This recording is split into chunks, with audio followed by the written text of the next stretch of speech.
सभी को नमस्ते।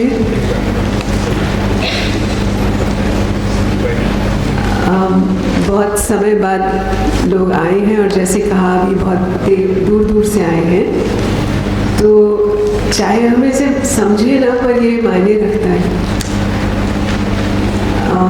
एक चीज़ जो एक साथी नहीं है हमारे अमरीश, केवल एक व्यक्ति नहीं पर पूरी एक प्रथा, जिस तरह की हमको जोड़ने की प्रथा और जिस तरह के टिप्पणी सुनने की, लोग कुछ क्रिटिसिज्म भी कर रहे खुल के बहुत ईमानदारी से सुनने की, मगर एक लक्ष्य सामने हमेशा। और आज जो माहौल है उसमें वाकई ऐसे हमें साथियों की ज़रूरत है जो खुल के बात रख सके, क्योंकि बहुत दबा हुआ माहौल है, दबाने वाला माहौल है। और उस माहौल में हम क्या हो रहा है उसी को समझ सके, हमें बहुत आंखें चाहिए, बहुत लोग चाहिए जो देख सके क्या हो रहा है। अभी तक हम बंद हो गए, लोगों को कहा work from home, online, Covid, school बंद, सब कुछ बंद, बहुत कुछ हो गया इस बीच में, देश में भी बाहर भी। अब जब खुला है तो हमें भी उस माहौल को वापस लाना है, क्योंकि अभी जितना काम हुआ है, अगर हम वो उस तरह का एक सचेत माहौल, उस तरह का साफ ईमानदारी से देखना और बोलना, इस तरह का माहौल अगर हम नहीं कायम कर पाएंगे तो शायद बहुत कुछ जो किया था वो भी खोएगा। मैं ये कह रही हूँ क्योंकि अभी जस्ट 2 दिन पहले मैं एक अपने कॉलेज के सेमिनार में गई थी, हमारा जो एजुकेशन कॉलेजेस हैं, और जो एक बहुत रूटीन चीज़ होती थी, कोई सेमिनार है, हम जा रहे हैं उसमें, पर ये सेमिनार हमें मालूम भी था कि किस तरह से आयोजित है और इसके पीछे मंशा क्या है।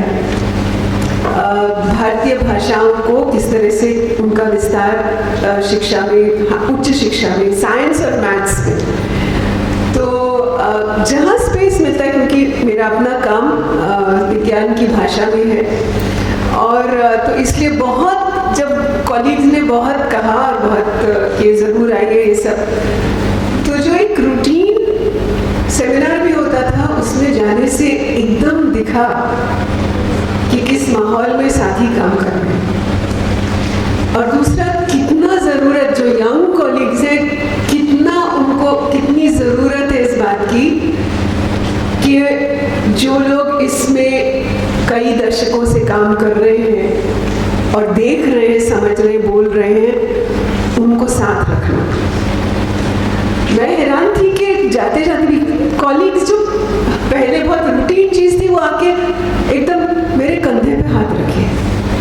मतलब इस तरह की इतनी इमोशनल एक उसमें चार्ज था, बिना कुछ कहे बहुत इमोशनल चार्ज था। और मुझे दिख रहा था कि उस कॉलेज में मुझे यंग टीचर्स, जो रिसर्च स्कॉलर्स थे, कुछ साल पहले दिखा रहे हैं कि ये जो लॉबी है, जहाँ एक लॉबी है कॉलेज की, वहाँ कुर्सियाँ पड़ी हैं, क्योंकि 100 से ज़्यादा लोगों की क्लासें होती हैं वहाँ पर। तो वो मुझे कह रहे थे कि जो हम स्कूलों के बारे में हम जो संघर्ष करते थे कि स्कूलों का क्या हाल है, गवर्नमेंट स्कूल्स का क्या हाल है, कैसे ठूसम ठूस वहाँ काम चल रहा है, आज हमारे यहाँ चल रहा है, और हम कैसे कर रहे हैं हम ही जानते हैं।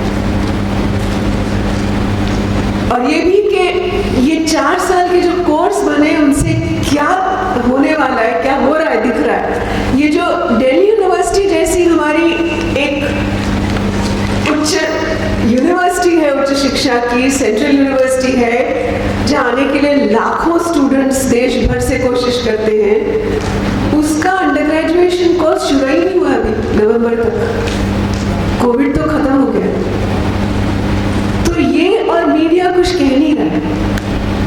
तो ये सारी चीज़ें हमें दिखाती हैं कि हमारे आसपास क्या हो रहा है। हम कम से कम अगर मिलकर भी देखते हैं, हमारी नजरें और पैनी होती हैं और हम समझते हैं कि हमारा रास्ता कहाँ था, कहाँ है, कहाँ होगा। तो ये बहुत ज़रूरी है, क्योंकि वो जिस तरह से कॉलेज में अब और हर रोज़ एक इस तरह का निर्देश आ रहा है ऊपर से, जो चौंका देने वाला है। हायर एजुकेशन में तो हर रोज़ आ रहा है। चांसलर यूजीसी का आया है कि अब यूनिवर्सिटीज 8 to 8 काम करेंगे, सुबह 8 से रात के 8 बजे तक। फिर कुछ और है, पर ये केवल कथन नहीं है, क्योंकि जिस तरह से उसका पूरा जो प्रबंधन है हायर एजुकेशन का, और जिस तरह से ये एग्जाम हुआ है, जो हमने देखा कि कौन बिल्कुल इसमें आ ही नहीं सके। तो ये सारी चीजें मैं ये कह रही हूँ क्योंकि दिख रही हैं, और जिन चीजों को बनाने में हम लोग साथ रहे हैं, आज उनको रोकने या उनको सुधारने या सही दिशा देने में साथ रहना बहुत जरूरी है। ये कहने की जरूरत नहीं पड़नी चाहिए, पर अंदर से बार बार महसूस होता है। और जो लोग हैं, जो अब यंग लोग उन्हीं संस्थाओं में आ रहे हैं, वो अपेक्षा कर रहे हैं, बहुत अपेक्षा कर रहे हैं कि आप बात कर रहे हैं, आप लोग राइट्स की बात कर रहे हैं, आप एजुकेशन में चेंज की बात कर रहे हैं, आप डेमोक्रेसी की बात, इंक्लूजन की बात कर रहे हैं, पर अभी क्या हो रहा है, हमारे साथ रहिए।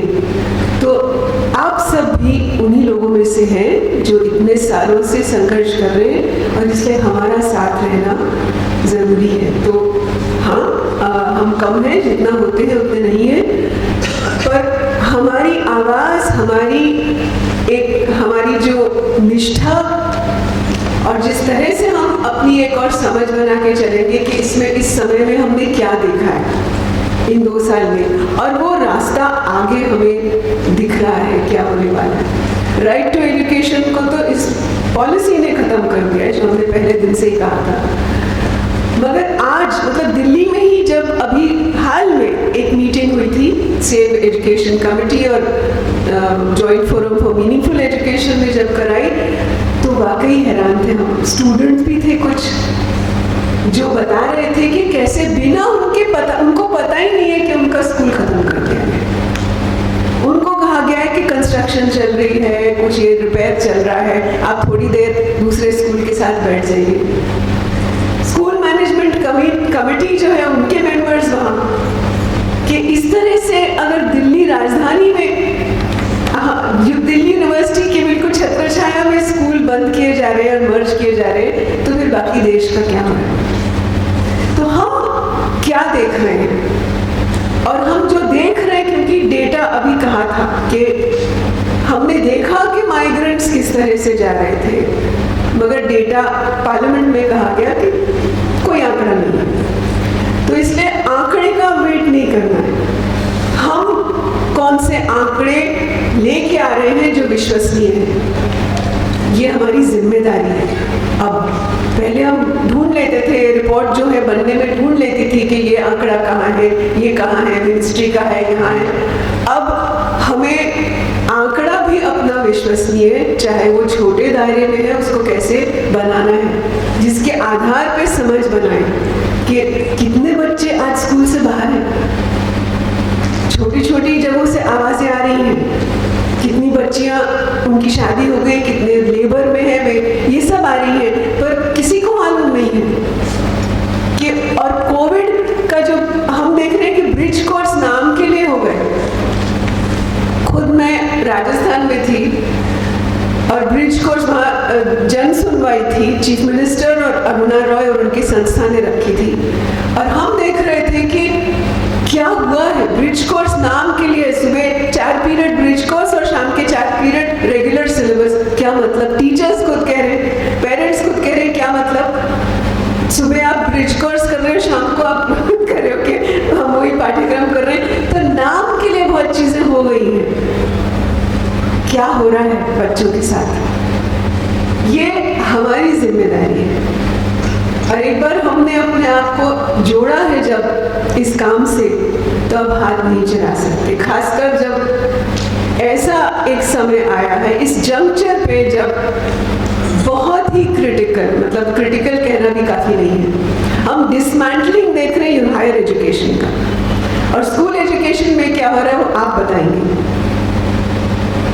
मैं रिक्वेस्ट करती हूँ एंजेला से कि जितनी भी चुनौतियाँ हैं उसको ध्यान में रखते हुए इस टॉक टेकिंग की शुरुआत वो करें कि कैसे उन्होंने क्या देखा है, हमारे सामने क्या शेयर कर रही है, और उसी से हम आगे चल के अपना आगे का क्या हमारी समझ है और हमारी क्या निष्ठा है, हम क्या तय करते हैं अपना काम, जो हम इसके लिए सार्थक रूप से कर सकें।